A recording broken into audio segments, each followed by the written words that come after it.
All right, we've got 5 great champions in store for you here this evening on the Ladies Pro Bowlers Tour. And, of course, coming up, we have the opening match just about ready to start, featuring Carol Norman and also Leanne Barrette. All right, there you have it. Handshake.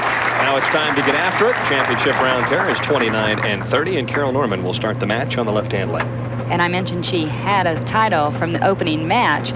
When she got that title, she was in the 4th position, 4th seed. She has never won a title from the number 5 position. And her record from that position, 7 wins, 8 losses. A player that can march through a field, though. And she gets a bit of a lucky break and strikes with a Brooklyn. Player that can march through the field and also gets, when she does, you'll notice a lot of the breaks go her way. As I mentioned in the opening, breaks went Lisa Wagner's way a couple weeks ago. Carol Norman, it's fun to watch her because she'll really react to the crowd and to whatever she gets. Leanne Barrette, or I should say, an excellent shot for her in the opening frame on the right-hand lane. The ever so familiar game of Leanne Barrette, 4-step approach. Not a big push away, but look at the height in the back swing, about shoulder high. See there, that deep knee bend. She is playing an extremely deep inside line. She's standing completely on the left side of the lane. The players played right in the track area this week, between the second arrow on the right and the second arrow on the left. Look how deep she is. Wow. And gets a nice break as the 7-pin falls, 10-pin stands. Now, I'd say, I don't know, track between the second arrow on the right and second arrow on the left. What? Track between the second and the third arrow on the right side, but they have been playing deep. They've been playing very deep, and the outside of the second arrow on the right is completely out of bounds. If you send it that far to the right, it will not come back. She's chosen to move in, try to get hit the lane conditioner on the left side of the lane. Miscue there. She misses the 10-pin. Might have hit some of that oil that you were just talking about. Exactly. She's going to go cross lane at it. Now, Pam Buckner told me that this house is very tricky for corner pins, where they were all week. Watch here. Catches that conditioner, just goes right into a slide. Wasn't even close, so Carol Norman will try and take advantage of Leanne Barrette's open. And another good shot on the right-hand lane. Let's see if she can keep it on the right side of the head pin on lane 29.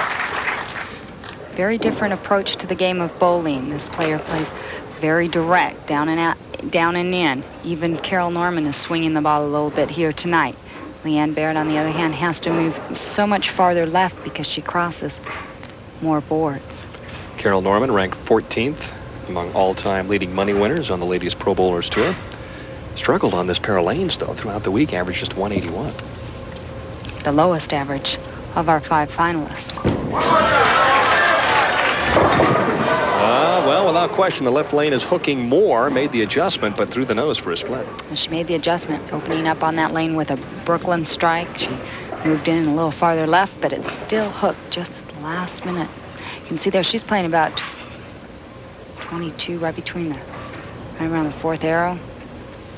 Ball just hooked left. She told me that without question the lanes were hooking a little more here in the championship round than they were throughout the week. So an open frame now for Carol Norman reduces the lead now to just 7 pins. A break for Leanne Barrette. Appeared she was pretty locked in here on lane 30. Deep inside angle like this, though, Denny, it's very difficult to carry. Once you get in, you're just not coming in as strong as if you were coming in from the outside angle. Very deep. Good shot. Ooh, 4-pin fell after a couple of wiggles. The 9-pin remains. Of course, Leanne's wearing the microphone here this evening, so we might hear her from time to time, although she doesn't say a whole lot when she's in the championship round. She's talking now. I'm not sure it's turned on, Denny. She might be whispering. That's true. Or talking to herself. That's what all pro bowlers do, don't they? Sooner or later, they all talk to themselves. That or they're talking to the bowling ball. Or the pins. That's right. Spare up for Leanne in the 3rd. A 7-pin lead for Carol Norman. Both players with an open thus far, as you see graphically what's happened in the early stages.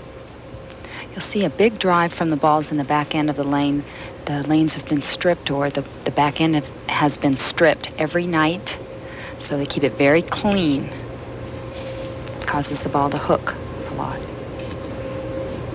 Until the oil carries down. If there's enough oil to carry down.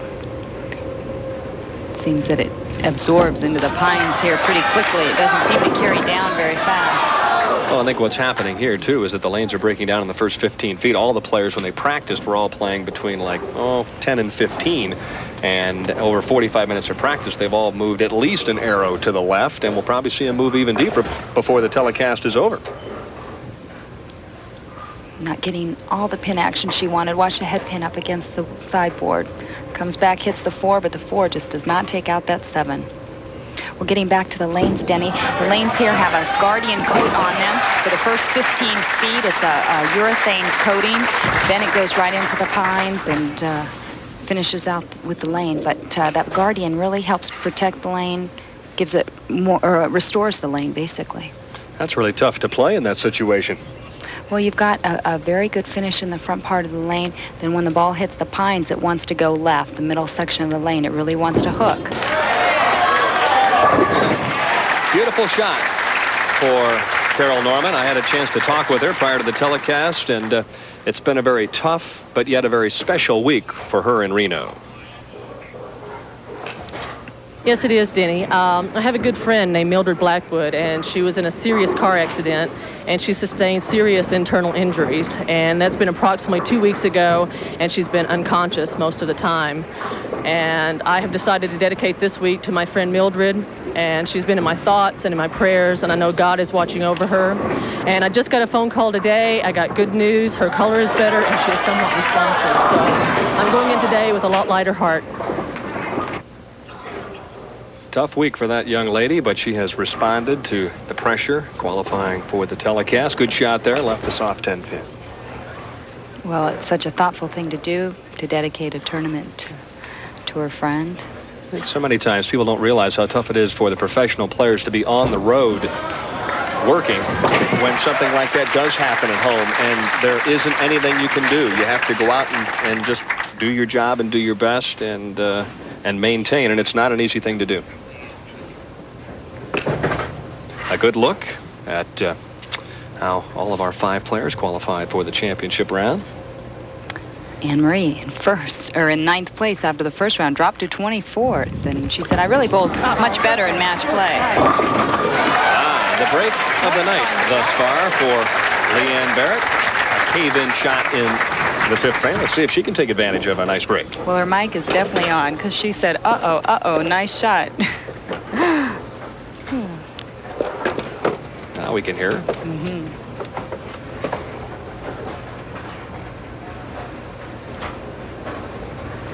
No, she's not saying anything. Very deliberate player. Anybody that's followed her career realizes that she will take the maximum amount of time in order to go through her pre-shot routine.